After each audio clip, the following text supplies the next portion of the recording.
What a downhill race from the Lenzerheide World Cup. I was on the edge of my seat as the riders set the scene for the 2023 UCI World Downhill Series.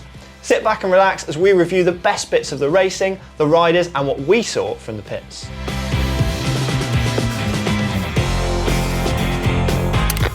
I'm Will from MBUK and I'm here with Rob Weaver, former World Cup downhill rider and MBUK's current tech editor-in-chief. How are you doing? I'm good, thank you, Will. Awesome. Okay, so we're going to look at the tech that was found in the paddock from the first round of the UCI World Cup in Lenzerheide in Switzerland. But before we start on the tech, we have to mention the racing. Rob, what were the highlights for you for an amazing downhill World Series opener? Well, I think the first person we have to mention is Rachel Atherton, right? Mm-hmm. I mean, how cool is that? Yeah. She won her 40th World Cup race. Yeah, looked comfortable, confident. Yeah, absolutely amazing. So, I mean, I don't know what her schedule's going to look like for the rest of the year, but yeah, fingers crossed we'll see her at a couple more. Yeah, looking at her Instagram, that seems to be the focus. But it'd be great to see her do a full World Cup Series, wouldn't it? Oh man, absolutely. And then of course, Jordan Williams. First year with a new team, Specialized Gravity. So he's got some seriously formidable teammates, right? Yep. In the form of Finn Isles and Loic Bruni. Mm-hmm. First elite World Cup. Yeah, and he smashed it. Wins it. Yeah, yeah, amazing. Yeah, absolutely amazing. Yeah, it looked amazing on the bike too. It wasn't a scrappy run. It was a run on the edge, but it was a run that looked composed, smooth, strong, really strong. Considering he's just 18, he just looked like the full package, right? The real deal. Straight out, and we're going straight into Leogang this weekend. So who knows what's going to happen with that? Upset his teammates, I'm sure. Yeah.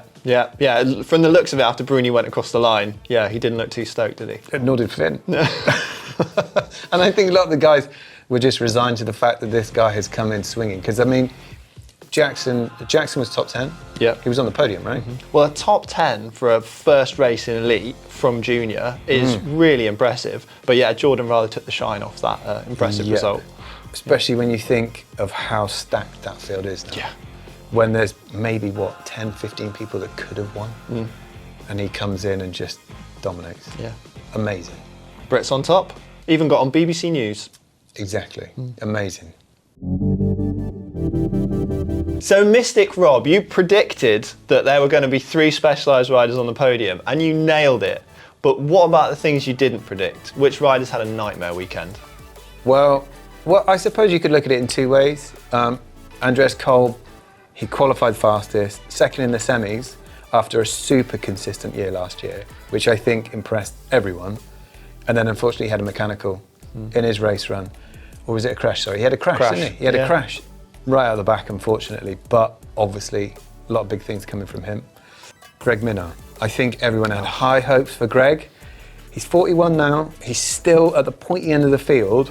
But in all 3 runs that counted this weekend, he had a mechanical. Yeah, obviously a really frustrating one for him, especially when his teammates are on the podium. So clearly the bikes work, the bikes are good. And then the likes of Aaron Gwynn.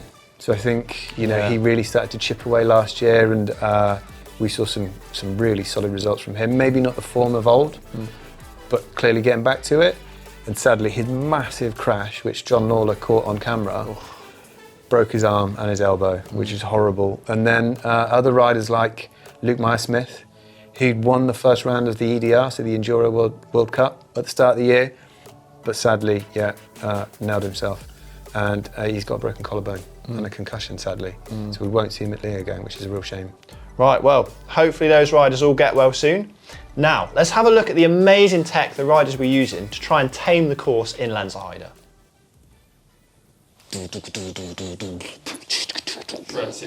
Get your montage in. Back into it, yes. Cut to sick riding. Rob, there's been a Specialized Prototype downhill bike floating around for about a year now, and Finn Isles and Loic Bruni were both on it in Lenzerheide. Have you seen any changes to the bike over the off-season? So I think visually the most obvious, it's gone from having that neoprene shroud sort of chucked around it to looking way more factory with that modular plastic sort of box. More factory and more futuristic, I think, as well. Oh yeah, I mean, if anyone remembers the Honda days, the RN01, I mean, it's not totally dissimilar to that. There's still that mystique involved, like there was with the Honda gearbox. We haven't seen what's inside it, we can only speculate, right? But The frame design itself suggests that they are working on different geometries, flexes, you know, how much flex the frame has, stuff like that. What was really interesting was Jordan wasn't on it. The race winner. Yes, so, I mean, it's kind of good for Specialized because it clearly shows that the old bike still works really well. And the new one has a ton of potential. And I think if you go back through a load of the pictures and stuff from racing last year, there was loads of speculation that it was going to be some kind of high pivot design, because that seemed to be obviously like the on-trend thing, right? Yeah. But it looks to me that the chain is just run on a regular chain line. So I don't think there's any kind of high pivots there. How it's actuated, I'm not too sure. I haven't seen enough to really be able to pick it apart yet. The fact that it's still hidden kind of raises more questions than it answers, really. Yeah, exactly. But it should, I mean, when or if it ever does get unveiled, it's going to be really cool. For sure. And speaking of pivots, Pivot have a really nice prototype floating around their pits with no shroud on it at all, under Bernard Kerr and some of their other riders as well? Or is it just Bernard on it? I think there's two of them out there. Yeah, I'm not totally sure how they differ, but similar to what we've seen on the Specialized and with the Atherton bikes, it looks, you know, they're using lugs and carbon tubes. So why might they have done that? I would say probably so they can rapidly prototype frames, turn those round if they need to, if they want to change something quickly. It's easier to do that and less expensive than open a whole new carbon mold. You know, I think in the past we've heard from the Athertons who said, you know, they want to change the flex characteristics in the back end of their bike, and within 7 days to 10, you know, 7 to 10 days, they potentially have a whole new bike. Impressive. Rick McLaughlin, who was commentating on the race, was saying that he spoke to Chris Kokalis, who's, you know, the brains behind Pivot, and said it's 90 hours of CNC machining to go into those lugs. Just the lugs alone? Which is insane. So you think about how much that each bike would cost. Yeah. It'd be, yeah, I mean, who's going to buy that? I mean, it's crazy. But what's cool about this bike, adaptation on the DW6 link, which obviously works for the Athertons, right? Works really well. And a Yeti e-bike as well. And the Yeti e-bike as well, yeah. But it has 2 chains. Why is that? Well, I mean, there's some advantages with it. The first being you can run a smaller chainring. It means that you get way more ground clearance. I think you and I have both been looking at the pictures, and whether those cranks are from Bernard's sponsor Shimano. They got a big Saint sticker on them, Rob? Who knows? They don't look very saintly, do they? Don't look very saintly. Well, I thought it might be because the crank that's on there looks to have a splined spider or a direct mount ring, whereas the Saint crank has a typical chainring mount. And as we talked about, for extra ground clearance, the 2 chain system means you can actually gear the bike up. So you can run a smaller chainring. And then instead of having an idler, you've got this secondary cog, and you can gear it down, so you can have the equivalent of a big chainring, but a small chainring. Exactly. And you get improved chain wrap, which means, in theory, better chain wear and overall drivetrain wear. And also, it's a more solid connection, so there's less chance of a chain skipping or flipping off or anything like that, which is super important in downhill. Another brand out there running a lovely prototype at Lenzerheide was Mondraker. It's raw aluminium, but it's one of the most exciting things that I think we've seen recently from the brand. What can you tell us about it? So the previous bike was carbon. I think last year we saw them experimenting with things like bolt-on idler pulleys to reroute the chain to create essentially a higher pivot. I think most of the riders have spoken openly about not being able to get the most out of the bike and ride to their, I suppose, optimum mobility. So Mondraker, with the help of Jake Ireland, who runs Spunk Suspension and he's Brooks' mechanic, have been working tirelessly on this new bike. Again, though, it's another bike covered in a shroud, so exactly what's underneath, you know, we're yet to find out.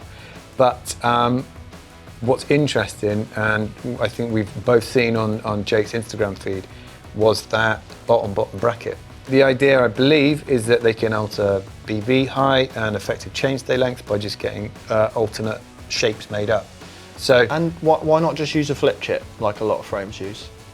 I guess this way they're going to be able to just focus on those 2 parameters. Maybe that everything else is pretty dialed. Maybe they just want to be able to change these for certain tracks, certain things. I'm not totally sure. But yeah, it's really cool. It's good to see brands like that doing stuff that's super interesting. Another brand with a nice aluminium prototype on display was Intense, and thankfully for us, no shroud on this one. Yes, exactly. Now, we've seen Aaron Gwynn and Dakota Norton. Those guys have been riding various bikes over the last couple of years. This looks really quite different, way more refined, I think. Gone is that massive rocker link. If you look closely, it looks a lot like we've seen from the Specialized Enduro. For example, the way it's laid out. The big difference though compared to the Enduro is that it uses a high pivot and an idler, which means it's hopefully going to be pretty solid when it comes to eating up all that square edge chunk and chunder. But again, it's still aluminium, and knowing those guys, especially Jeff Stieber, who's the main man at Intense, it probably will change again, maybe throughout the season. You kind of think it's kind of crazy to maybe do any kind of prototyping mid-year, but who knows? If they can come up with something maybe specific for Fort William, for example, because it's certainly something that on Aaron's mind, whether he's going to be fit and strong enough to race. Fingers crossed. Yeah. But you know, he's won what, 5 overalls now, but never a rainbow jersey. So maybe, we don't know. Speaking of future tech, we've seen Troy Brosnan's Canyon with a strange device zip tied to the top tube. I believe you know a bit about that. Yeah, Canyon launched the KIS system, so Keep It Stable, back in, I think, November last year. I rode one of the bikes with it on. At the minute, they're only selling it on a trail bike, and it's fully integrated into the frame. This was developed by Joe Kleber, who's the guy behind Lightville Bikes and Syntace Products. Okay. Really clever guy. So the reason they're using this system is it's designed to essentially calm that steering down. So when you're riding over super fast, rough terrain, as we saw at Lenzerheide, the chances are you're going to have a lot of input through the steering. And this system helps essentially tether the front end of the bike to the back end of the bike. It's a strange sensation to get used to if you've been riding bikes for as long as we have.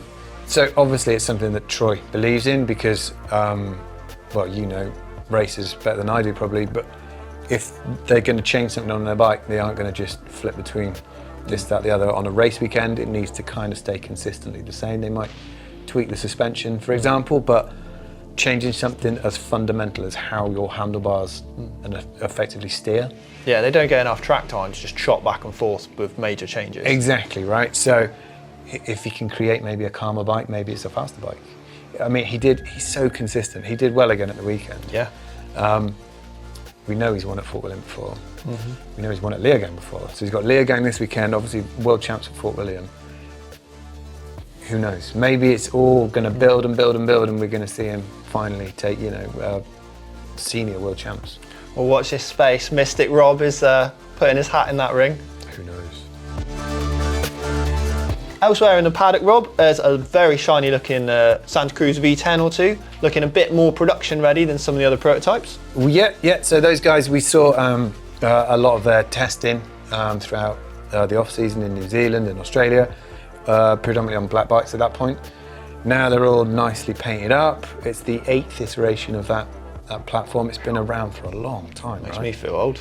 I mean, it clearly works. Those guys are seriously rapid on it. It was only Greg that really had a bit of a nightmare at the weekend. And off camera, we were chatting that they've got a shout out to their mechanics. Yeah. On each of their frames, which is a really nice touch because obviously it's down to the rider at the end of the day. But if their bikes aren't working, there's a lot of weight on those mechanics' shoulders, and so it is a real team effort. It's an important relationship. Yeah, totally. And it's nice to see those guys, you know, giving them that credit that they deserve. And tech-wise, they say that the linkage is perhaps less progressive than previous V10s, and the riders are saying that there's a bit more grip out there. Yeah, I mean, I don't honestly know heaps about it, but if Santa Cruz are anything to go by how they've tweaked a lot of their other platforms, chances are they've made it easier to tune, a bit more forgiving potentially, so a bit more comfortable, and really predictable. That's been a big goal of what they've been doing across the other bikes, so the riders will know exactly what the bike's going to do and how it's going to behave in certain situations. We can't talk about tech without talking about tyres, and we've seen a few interesting things around the pits. The first one, 14th place Thibaut Deprella, had quite an interesting one on his bike. Yes, he had some super secret tyres from Schwalbe. Do you know what they're called? Well, they did have a name on the sidewall which was sharpied out, but our eagle-eyed photographer could see that it said Taki Chan. There you go. So I guess watch this space and see if anything is going to come out in the future. In terms of tread pattern, I'd say we're talking maybe the love child of a Schwalbe Magic Mary meets Maxxis DHR2. I see where you're going with that, yeah. It's kind of similar. I'd say the tread blocks are maybe spaced a bit more open, so potentially clear better in the mud. Some of this stuff will never even make it to market, so where we'll see the Taki Chan in a few months' time, who knows? We'll have to see. If he's running it at a World Cup, it must be working.